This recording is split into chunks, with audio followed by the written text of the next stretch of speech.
Hello. This video is a bit of a departure from my typical content.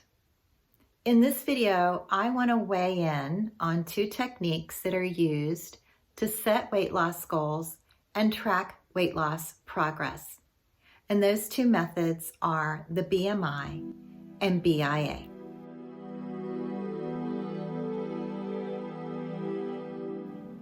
This is Carolyn Pitts with Intend Well. Thank you for joining me.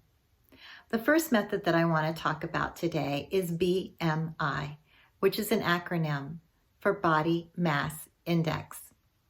It begins with a calculation. First, we divide our weight in pounds by our height in inches squared, and then we multiply by 703. Wow, that sounds so scientific. And then we take that number over to the BMI table. And we look that number up and it will let us know if our weight puts us in the underweight, standard weight, overweight, or obese category. But before you reach for your calculators, let's take a trip back in time. Back to the 19th century, the 1800s, and meet a statistician named Quetelet.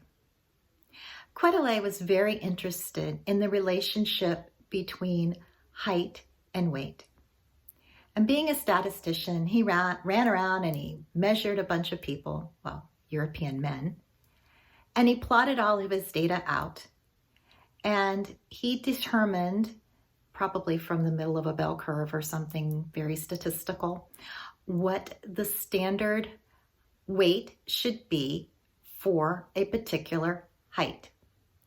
And if you were on either end of his continuum, his bell curve, you were underweight or overweight.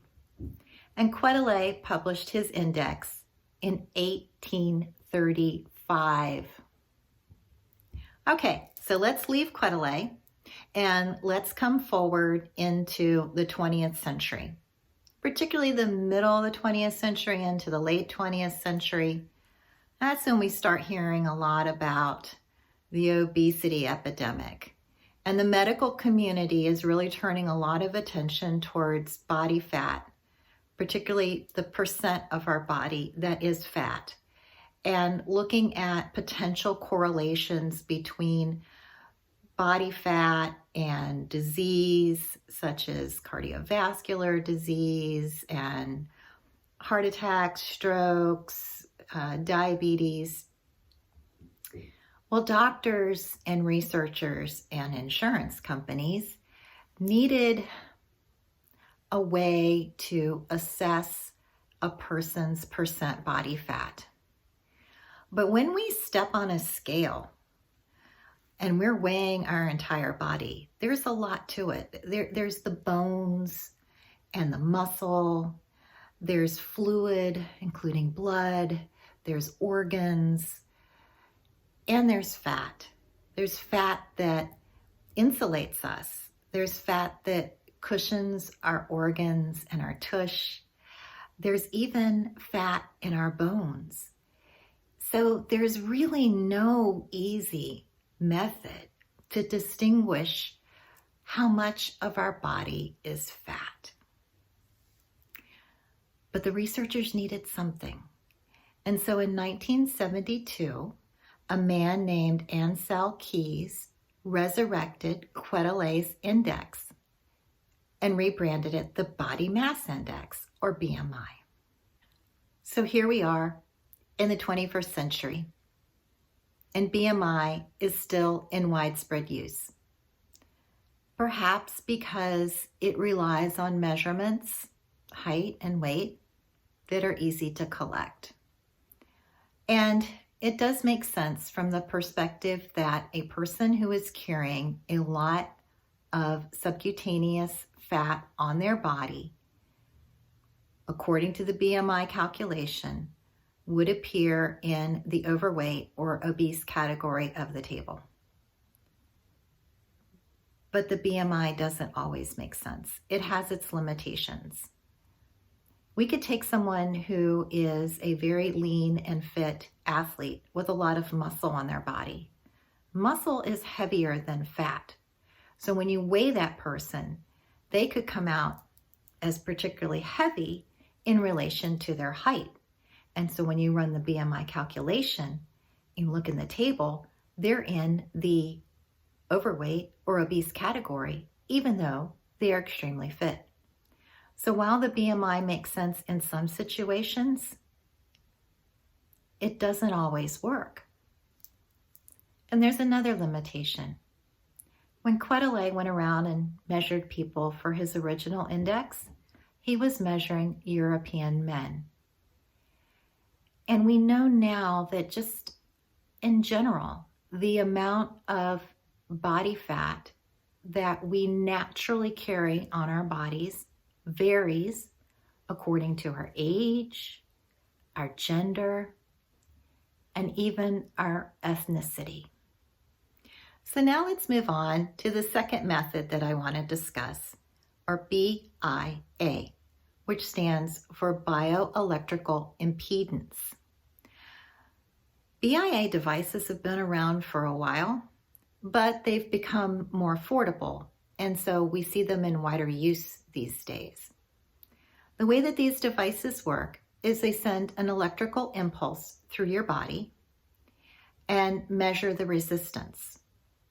Water is a conductor of electricity, so electricity travels very easily through lean mass, but not so easily through fat. So these devices look at how that electrical impulse travels through your body, and then there's calculations to attempt to estimate how much of your body is fat. Some BIA devices are more advanced than others.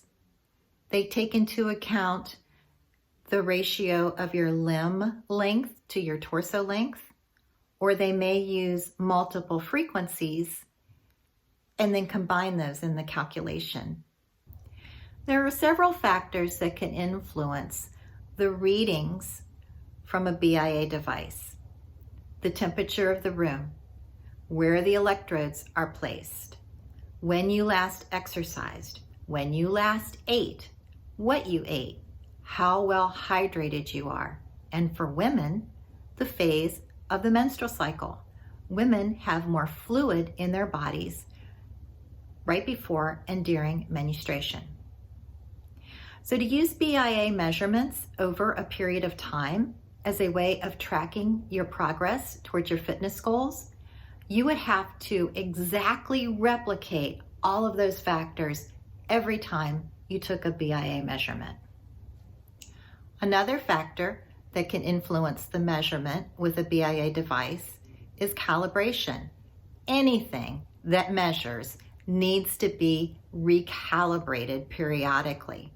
So one of my takeaways here is that there is no definitive method to accurately and absolutely measure your percent body fat. There are a lot of methods available.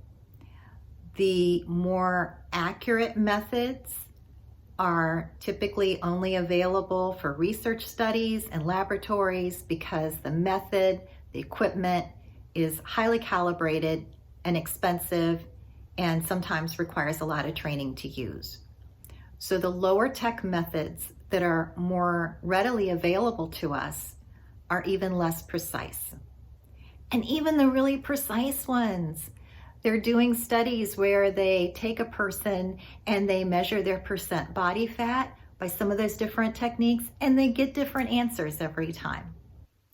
I suggest that you start to think of your body not as an absolute that can be measured, but as an organism in flux. Our bodies change throughout the day, throughout the month. Our blood pressure changes throughout the day. Our weight can change throughout the day. Our hydration level can change depending on our activity, the time of year, what we've been eating and drinking. It feels comfortable to measure something and assign a number to it. But that's just not really how our bodies work. So, if you are actively involved in a program to improve your fitness, and you've been using BMI or BIA to track your progress because you're focused on reducing your percent body fat, you may at this point be saying, well, thanks a lot for blowing a hole in the method that I've been using. So what should I be doing? Well, here's my suggestion. Instead of focusing on how fat you are, focus on how fit you are. For example, how easy is it for you to move? Can you stand up and sit down easily? How about climbing the stairs? Do you need to hold on to the handrail? Can you walk for long distances, or do you get winded going to the grocery store? Can you stand for a period of time? Are you feeling stronger? Are you noticing that you can lift more weight? How's your sleep? You sleeping through the night and waking up refreshed? How's your energy? Does your energy keep going all day long? How's your digestion? Is it smooth and easy or bloating a lot? How's your bowel movements? How's your balance? Now, balance is a really important thing for measuring our fitness. Can you stand on one foot for a period of time? And finally, notice your clothes. Are you able to wear the same clothes today that you could wear a year ago, or 3 years ago, or 5 years ago? Or is your clothes size changing? Are you getting more fit and having to go buy smaller sizes? You know, back in the 1990s, when I was certified as a health coach, we thought we had a lot of things figured out. We thought that losing weight was simply a matter of balancing the equation between calories in and calories out. If you wanted to lose weight, you needed to expend more calories through activity and exercise and reduce calories in by changing your eating habits. We thought that there was a correlation between percent body fat and health. But studies since the 1990s have really cast doubt on some things that seemed so absolutely factual at the time. Study after study has shown that just reducing calories in and being more active, your metabolism adjusts for that. So that's not going to always result in weight loss. And where we think we see a correlation between high percent body fat and certain diseases, well, now we're seeing that there are plenty of people that have a high percent body fat and they don't have those diseases. And there's also plenty of people who don't have a high percent body fat and they do get those diseases. So things that we thought were pretty straightforward, the research isn't bearing it out. Anyway, thank you for joining me. I would love to hear your thoughts on the matter. Scroll down, leave me a comment, or you can email me at intendwellllc@gmail.com. If you have any questions, any feedback, I would love to hear from you. Thank you so much for sticking with me today. Have a beautiful day. And remember, the best things in life are intentional.